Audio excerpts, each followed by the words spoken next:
No início, antes dos templos de mármore e dos altares dourados, antes mesmo dos hinos cantados em sua honra, eles eram como nós, carne, osso e, acima de tudo, ambição. Imaginem um mundo onde a linha que separa o mortal do divino é tão fina que pode ser rompida. Essa é a história que vamos desvendar hoje, aqui, além da fogueira. Milênios atrás, a humanidade vivia sob o jugo de forças que não compreendia. Cataclismos, doenças, a crueldade da natureza, mas em meio ao caos, surgiram indivíduos extraordinários. Eles não nasceram com raios nas mãos ou a capacidade de mover montanhas. O poder deles era outro, mais sutil e talvez mais perigoso. O conhecimento. Eram homens e mulheres que, através de uma dedicação obsessiva, desvendaram os segredos da matéria, da energia e da própria vida. Entre eles, havia um homem chamado Kael. Ele não era um rei nem um guerreiro, era um observador. Desde criança, enquanto outros brincavam, Kael observava os padrões das estrelas, o comportamento dos rios, as propriedades das plantas. Ele via o mundo não como uma criação divina, mas como um grande mecanismo, uma engrenagem que poderia ser compreendida e, mais importante, controlada. Kael não estava sozinho. Havia Lyra, uma curandeira cujas mãos pareciam tecer a própria essência da vida, fechando feridas que outros consideravam fatais. E Tarak, um arquiteto que erguia estruturas que desafiavam a gravidade, usando princípios de acústica e ressonância que ninguém mais entendia. Juntos, e com outros como eles, formaram um círculo secreto, compartilhando suas descobertas longe dos olhos supersticiosos da sociedade. Eles se viam como os verdadeiros guardiões do futuro da humanidade. O poder deles cresceu exponencialmente. O que começou com a purificação da água e a criação de grãos mais resistentes, logo evoluiu. Eles aprenderam a manipular as correntes de ar, a prever tremores de terra e até mesmo a influenciar os pensamentos dos outros através de frequências sonoras e sugestões hipnóticas. Para as vilas e tribos ao redor, seus feitos eram nada menos que milagres. Quando a seca assolava uma região, Lyra chegava e, dias depois, as chuvas voltavam. Quando uma praga devastava o gado, Kael desenvolvia um composto que a erradicava. Eles se tornaram faróis de esperança num mundo de escuridão.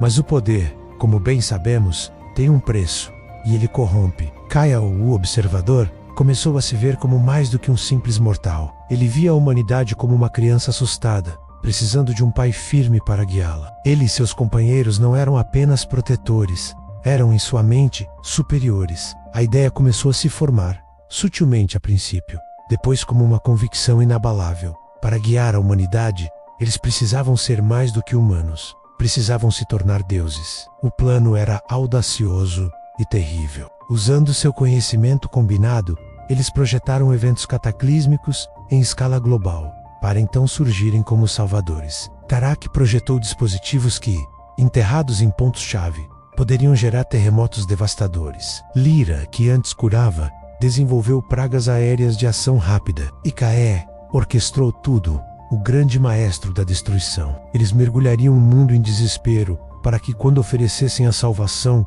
a humanidade se ajoelhasse em gratidão e adoração eterna. Nem todos no círculo concordaram. Uma jovem chamada Elara, aprendiz mais brilhante de Kael, viu a monstruosidade no plano. Ela argumentou, implorou, tentou lembrá-los de seu propósito original: servir a humanidade, não subjugá-la. O poder que temos não nos dá o direito de brincar de Deus, ela disse a Kael em uma noite tensa. Pelo contrário, ele nos obriga a sermos mais humanos do que nunca.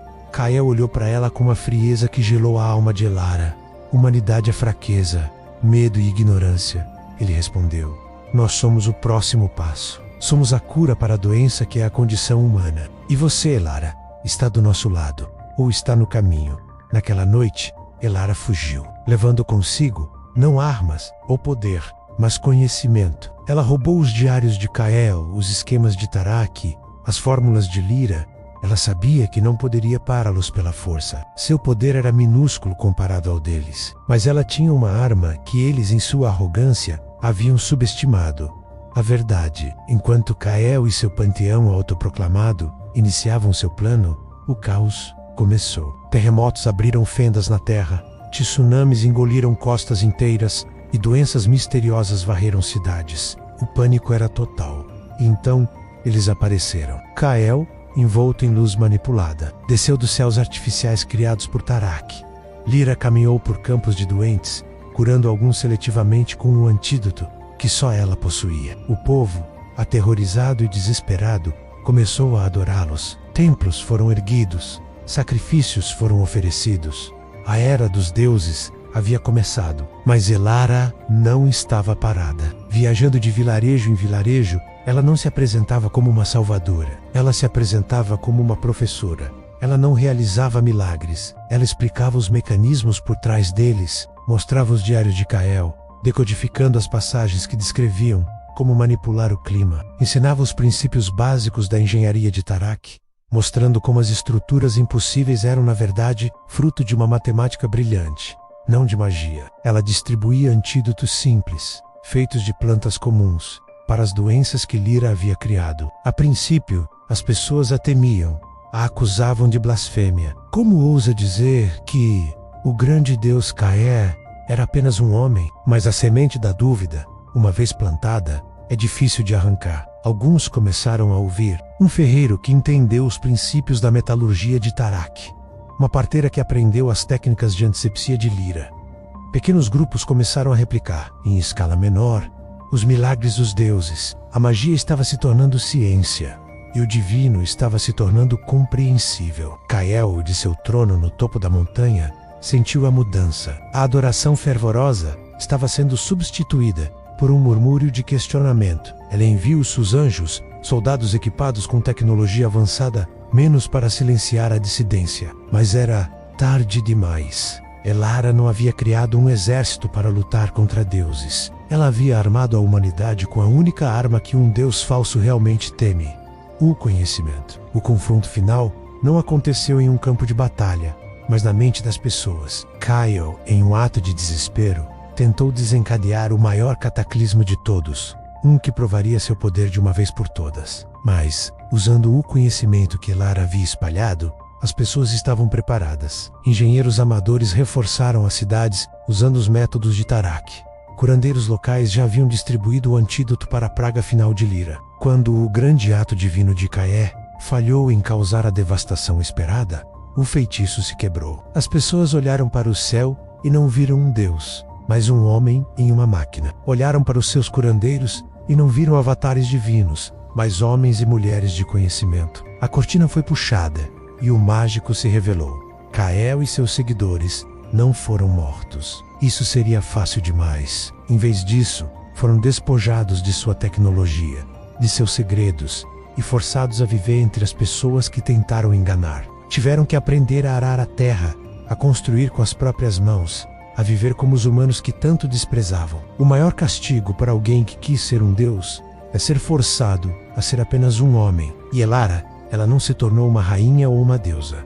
Quando lhe ofereceram poder, ela recusou. Em vez disso, ela fundou escolas, bibliotecas. Ela dedicou o resto de sua vida a garantir que o conhecimento nunca mais fosse o privilégio de poucos, mas o direito de todos. Ela sabia que a verdadeira divindade não reside em controlar os outros, mas em capacitar a si mesmo e ao próximo. Essa história nos deixa com uma pergunta inquietante: se homens e mulheres com conhecimento e ambição puderam se tornar deuses no passado, quem nos garante que isso não possa acontecer novamente? Ou pior, quem nos garante que já não aconteceu e que os deuses que adoramos hoje não são apenas os descendentes dos vencedores de uma guerra esquecida pelo poder? A linha entre mito e história é muitas vezes escrita por aqueles que detêm a caneta. E aqui, além da fogueira, nosso trabalho é tentar ler nas entrelinhas. Se essa jornada pelas sombras do passado despertou sua curiosidade e te fez questionar o que tomamos como verdade, então nosso objetivo foi cumprido. Histórias como essa são o coração